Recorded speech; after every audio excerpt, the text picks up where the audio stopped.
네, 여기 묵상간증 당장 다 나가입니다. 저는 독실한 기독교 집안에서 모태신앙으로 자랐습니다. 그러나 가난한 가정 환경과 폭력적인 아버지가 싫어 중학교를 졸업하자마자 홀로 상경했습니다. 이후 세상 성공을 꿈꾸며 주님 품을 떠났다가 결혼을 앞두고 다시 교회에 열심히 나갔습니다. 현재 저는 작은 사업체를 경영하고 있습니다. 그동안 많은 어려움이 있었지만 그때마다 하나님이 개입하여 길을 열어주셨습니다. 하지만 저는 이 모든 것을 주의 힘이 아닌 내 힘과 노력으로 이루었다고 여겼습니다. 이렇게 모든 공을 나에게 돌리며 주의 권능을 노래하지 않는 제게 하나님이 사건을 허락하셨습니다. 코로나19로 오랜 기간 온라인으로 예배를 드리다가 현장 예배가 회복되자 고3인 쌍둥이 자녀들의 반발이 심했습니다. 아이들은 나에게도 종교를 선택할 권리가 있지 않냐며 교회에 가기 싫다고 했습니다.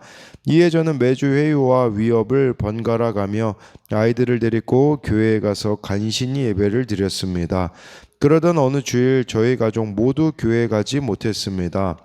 그날 저는 말씀에 대한 적용으로 분을 참고 있었습니다. 그런데 두 아이가 서로 욕하며 싸우는 모습을 보자 순간적으로 혈기가 폭발했습니다. 당장 다 나가, 너희도 이제 다 컸으니 너희가 하고 싶은 대로 해 라며 고래고래 소리를 질렀습니다. 그리고 그날 아이들이 가지 않은 학원도 즉시 퇴원 처리를 해버렸습니다. 이후 말씀을 묵상하다가 지금 아이들 나이때 주님을 떠났던 제 모습이 생각났습니다. 세상에서 방황하던 저를 결국 주님은 주께 다시 돌아오게 하셨습니다. 그리고 이혼 위기 가운데 큐티하는 공동체로 인도하셔서 말씀으로 양육해 주시고 교회 소그룹 리더로까지 세워주셨습니다. 이렇게 주님이 제게 존귀와 위엄을 입히신 은혜가 기억나자 자녀들을 핍박한 죄를 회개하게 되었습니다. 하나님이 다윗에게 주신 영원토록 지극한 복이 그의 자손 예수를 통해 이루어진 것처럼 제 아이들도 스스로 주님을 선택하는 날이 올 것이라 믿습니다. 네, 적용하기입니다. 두 딸에게 심하게 말해서 미안하다고 사과하겠습니다. 퇴원 처리한 자녀들의 학원을 다시 등록해 주겠습니다. 네, 여기 나와 있듯이 그날 말씀 대한 적용으로 분을 참는 것이었는데, 네, 이렇게 혈기가 폭발해 버리는 사건을 통해서 말씀을 묵상하다가 자신의 모습이 떠올랐다고 하잖아요. 자신도 이 아이들 나이에 주님을 떠났던 모습이 생각나게 하시면서, 그러니까 하나님께서 존귀와 위엄을 입히신 은혜가 기억나자 자녀들을 핍박한 죄를 회개하게 되었다라는 이런 고백입니다. 네, 오늘 말씀 제목은 인생의 전쟁터의 승리 비결이라고 잡은 이유는 이 시는요 다윗이 쓴 시고 전쟁에서 승리한 후에 이렇게 드리는 감사의 노래였기 때문에 이대로만 정말 우리가 살아간다면 이렇게 승리할 수 있는데 그 승리의 비결이 무엇인지 오늘 말씀을 통해서 같이 확인하도록 하겠습니다. 1절에요 여호와여 왕이 주의 힘으로 말미암아 기뻐하며 주의 구원으로 말미암아 크게 즐거워하리이다 라고 이렇게 말씀해 주고 있습니다. 네, 여기 왕은 다윗을 뜻하는 것이기도 하겠죠. 그런데 우리가 점검해 봐야 되는 게 있습니다. 우리 인생의 왕이 정말 누구냐라는 거죠.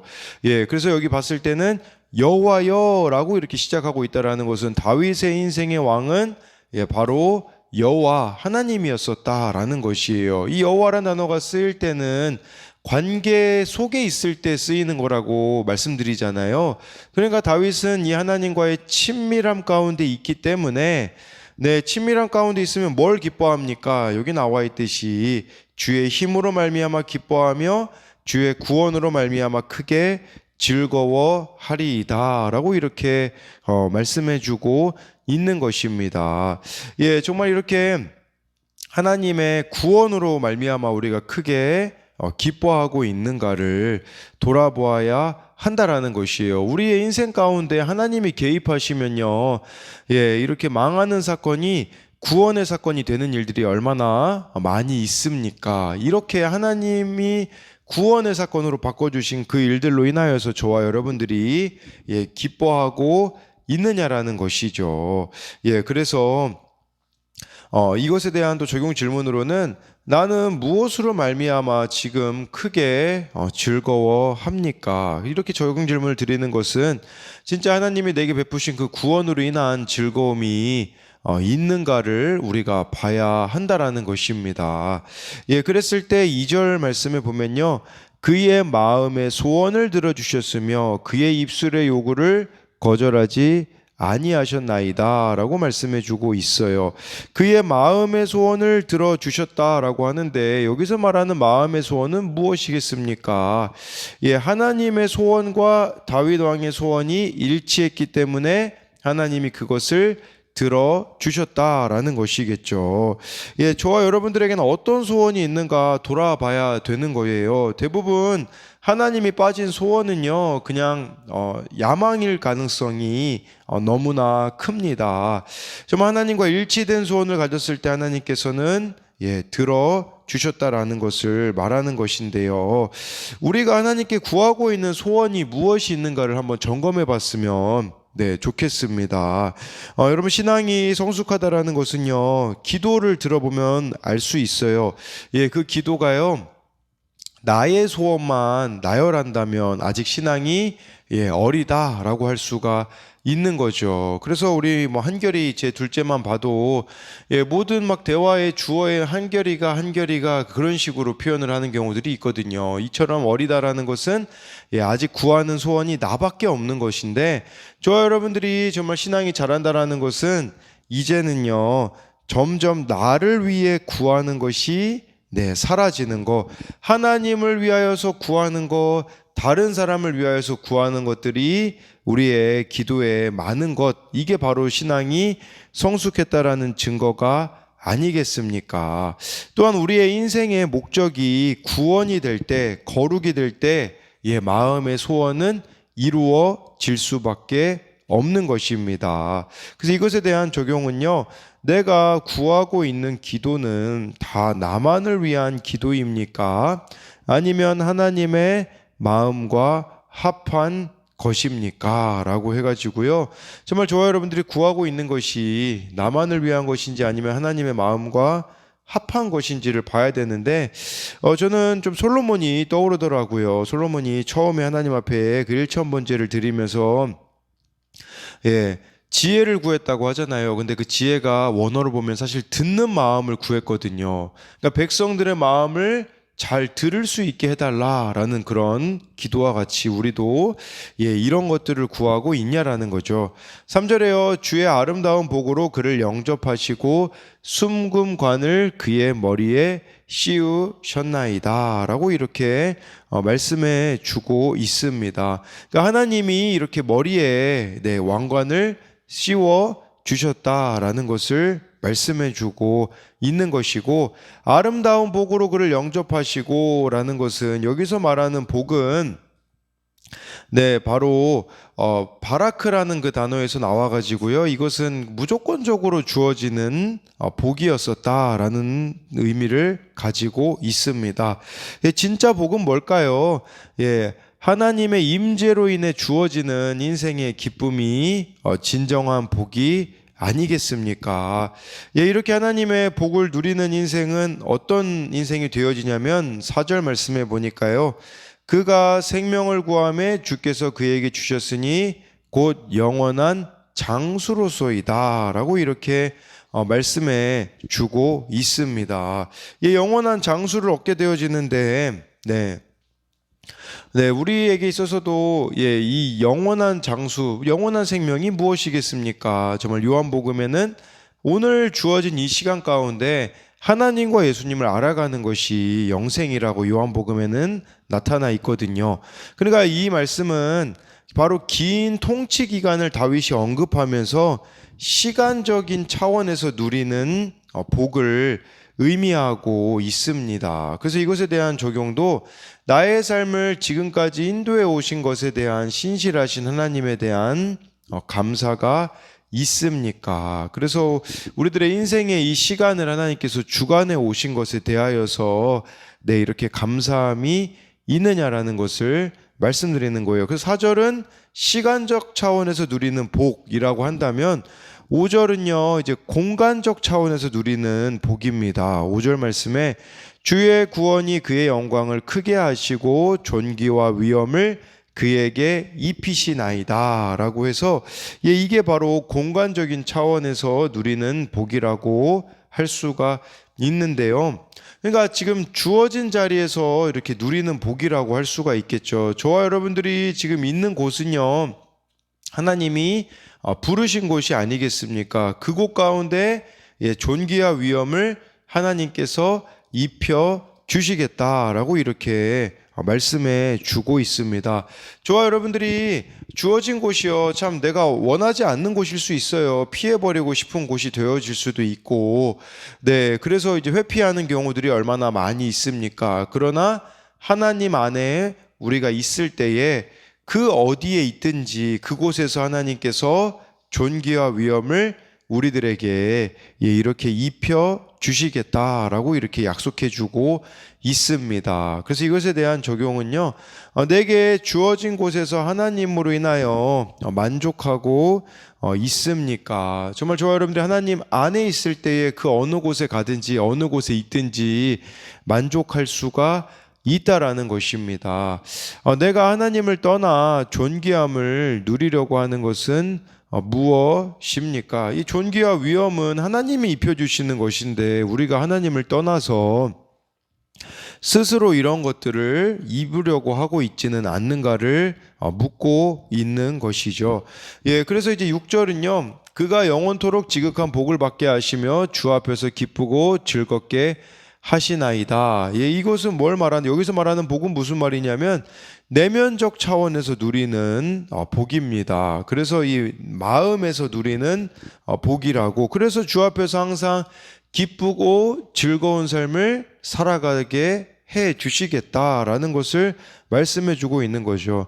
그러니까 이게 진짜 복이 아닐까요? 4절에서는 시간적 차원, 5절은 공간적 차원, 6절은 내면적 차원에서 우리가 누리는 복이 있음을 말씀해 주고 있는 것이죠.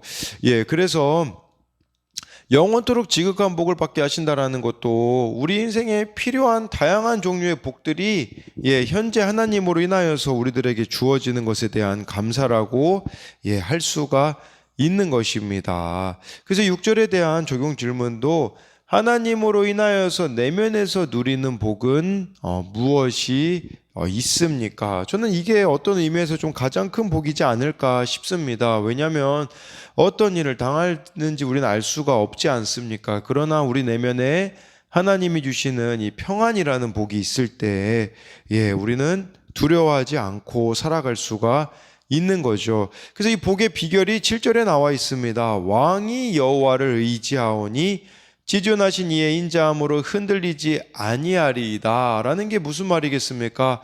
저와 여러분들의 인생의 왕이 하나님이 되실 때에 우리가 하나님을 의지하는 삶을 살아갈 때에 그럼 하나님이 어떻게 해주시냐면요, 지존하신 이 하나님이 인자함으로, 인자함이라는 것은 실패하지 않는 언약적인 사랑이거든요.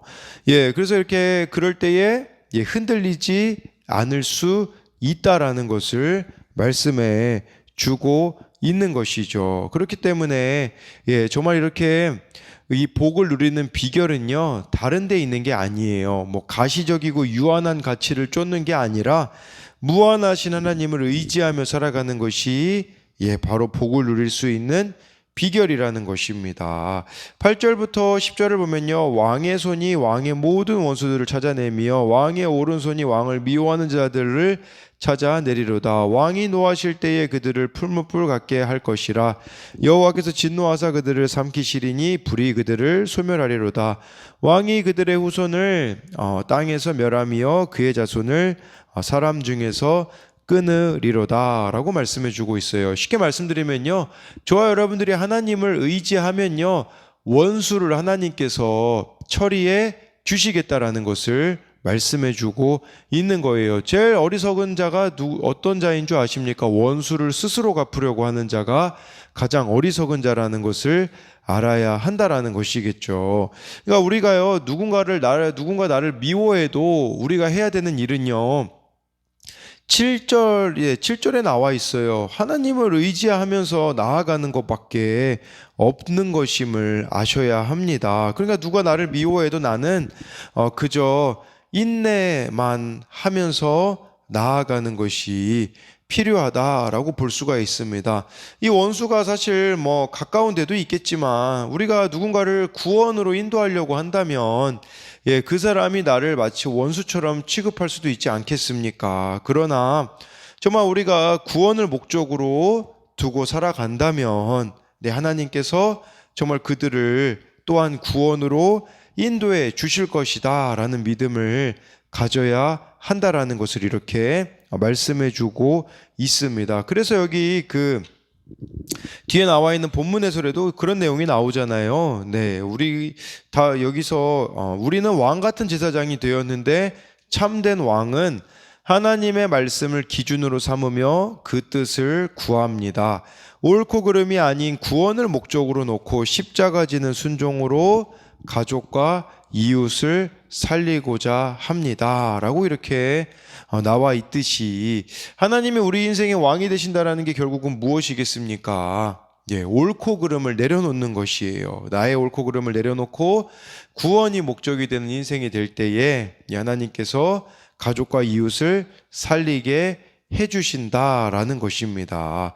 11절 12절이요 비록 그들이 왕을 헤아려 하여 음모를 꾸몄으나 이루지 못하도다. 왕이 그들로 돌아서게 하며 그들의 얼굴을 향하여 활 시위를 당기리로다 라고 말씀해 주고 있습니다. 그러니까 우리를 대적하는 그 모든 세력들이 결국은 하나님께서 철저하게 패배를 당하게 하신다라는 것이에요. 그래서 다윗이 왕이잖아요. 다윗에게 필요한 것은 무엇입니까?